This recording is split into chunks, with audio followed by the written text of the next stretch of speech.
Baik, tes 1, 2, bismillahirrahmanirrahim. Assalamualaikum warahmatullahi wabarakatuh. Kita kembali di perkuliahan kita untuk mengganti hari Jumat yang libur. Kita percepat saja. Semoga kita bisa selesaikan 15 slide tentang haji sebagai praktik perwisata religi di Indonesia untuk umroh dan haji perspektif perwisata religi. Oke, ini yang saya sebelumnya akan share ya. Ini saya punya buku. Qadarullah, ini saudara saya. Beliau adalah dosen di Muhammadiyah Jawa Tengah yang membuat buku tentang panduan lengkap manasik haji dan umrah ya. Saya coba ambil referensinya yang sesuai dengan kajian hari ini. Tujuannya untuk menganalisis ibadah haji sebagai bentuk perwisata religi dan mengkaji dampak sosial, ekonomi, dan budaya dari pelaksanaan haji. Ya, mungkin kalau tidak ada yang dijelaskan di sini, nanti mungkin kita akan buat tugas ya untuk selanjutnya dijadikan wise. Definisi ya, haji berasalnya dari buku ya, dari bahasa Arab berziarah ya, berziarah pergi ke, menyengaja, berkunjung, bermaksud ya. Haji menurut istilah menuju ke tempat-tempat yang telah ditentukan guna menunaikan sejumlah amalan ibadah pastinya. Definisi haji syariat menuju Ka'bah yang berada di kota Mekah. Nah, cuma ada di situ ya. Untuk beribadah dengan melakukan beberapa perbuatan. Ada ihram, wukuf, tawaf dan sa'i.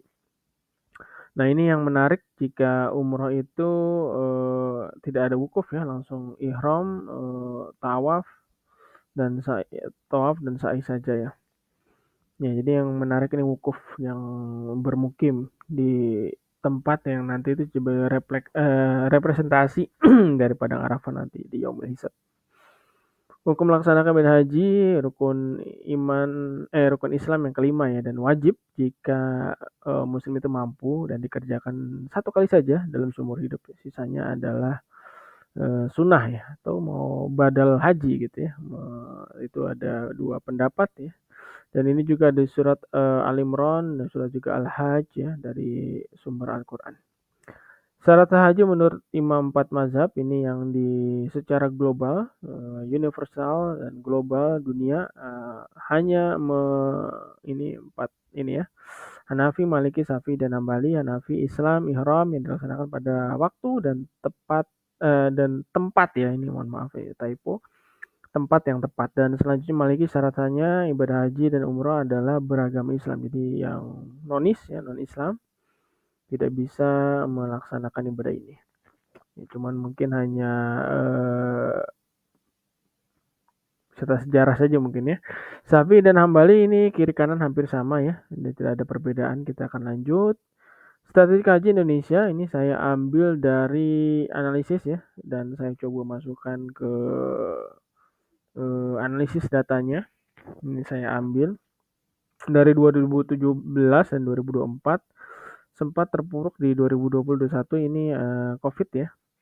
Oke, sumbu X tahunnya, oke, trennya stabil di 200 ribuan ya, 2017-2019. Penurunan drastis di sini ya, di 2020-2021, ya, pemulihan lagi,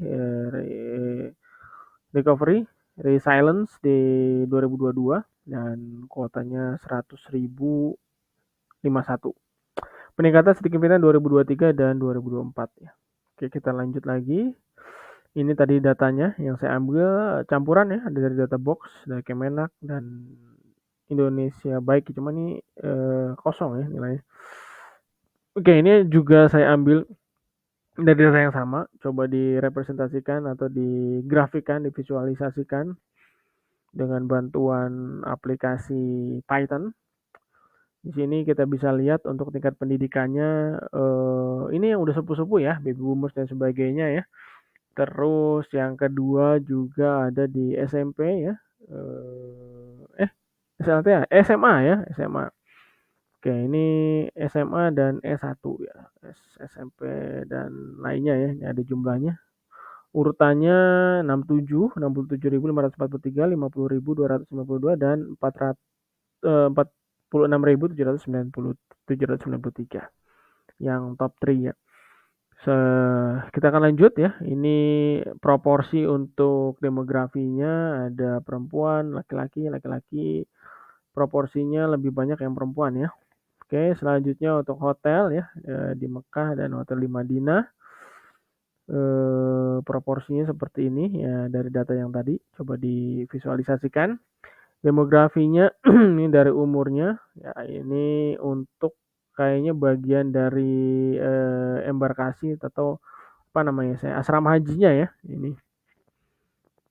Oke, data-datanya 20.000, ini profesinya ibu rumah tangga ya 57.178, ini banyak juga.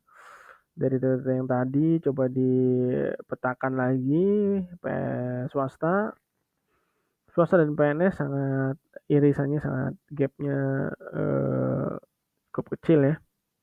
1.000. Selanjutnya ada catering dan konsumsi. Nah, ini ada penjelasan sedikit. Dari ini juga yang menarik ya, manajemen haji itu di konsumsinya, cateringnya. Ternyata jumlahnya paling banyak di Mekah ya, karena mungkin rangkaiannya emang lebih banyak di Mekah ya. Sebagai tambahan untuk selamat terdapat apa nih? Selamat datang terdapat lebih dari 210.000 box catering. Oh ini jadi untuk welcome drinknya gitu ya. Ini dari data dari Kemenax ya, kita lihat. Meskipun emang paling banyak di Mekah ya untuk kegiatan konsumsinya.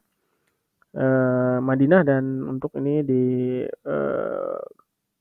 keberangkatan dan tiba ya, arrival dan kepulangan. Armada bus untuk fasilitas transportasi ini pesawat itu maksudnya 24 jam ya, ini nggak ada keterangannya. Ini ada Madinah Mekah, Jeddah Mekah ya. Armada busnya sekitar segini ya. Ini jumlah busnya. Ini secara global ya, jadi jangan anggap ini satu kegiatan rangkaian, nggak, ini secara tadi dari 2017 sampai 2024 ya. Selanjutnya ini ada yang lebih detail lagi, yang dari tahun 2000 ke 2024 ya.